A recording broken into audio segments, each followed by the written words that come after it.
हर perfume बहुत सारे ingredient से मिलकर बनता है और हर इंग्रेडिएंट को कहते हैं नोट। और हर नोट की एक अलग सेंट होती है। जिस तरह से किसी मूवी में अलग अलग सीन्स होते हैं, इसी तरह से परफ्यूम्स में भी बहुत सारे अलग अलग नोट्स होते हैं और किसी में काफी ज्यादा नोट्स होते हैं, किसी में कम होते हैं, लेकिन होते हैं एक अच्छी तादाद में। लेमन, रोज, ऊद, वेनिला या फिर एम्बर, बेशुमार नोट्स हैं दुनिया में। अब ये नोट्स 3 लेयर्स में काम करते हैं।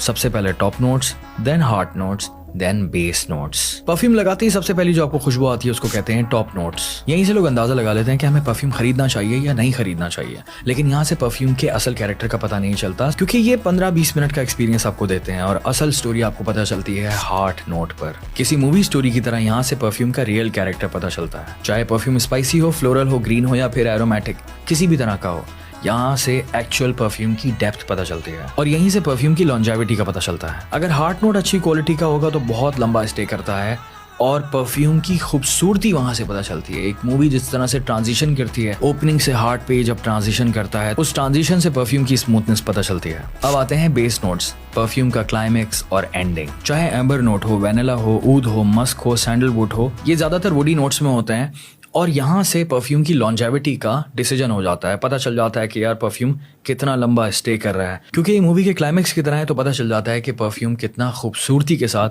एंड हुआ। तो सिंपल सी बात है कि एक मूवी के अंदर हर सीन की एक वैल्यू होती है, इसी तरह से परफ्यूम में उसके हर नोट की वैल्यू होती है कि कहाँ पर किस नोट को इस्तेमाल किया गया है। And that's why it takes a lot of time to make an original perfume. तो कौन से परफ्यूम का कौन सा नोट आपको पसंद है?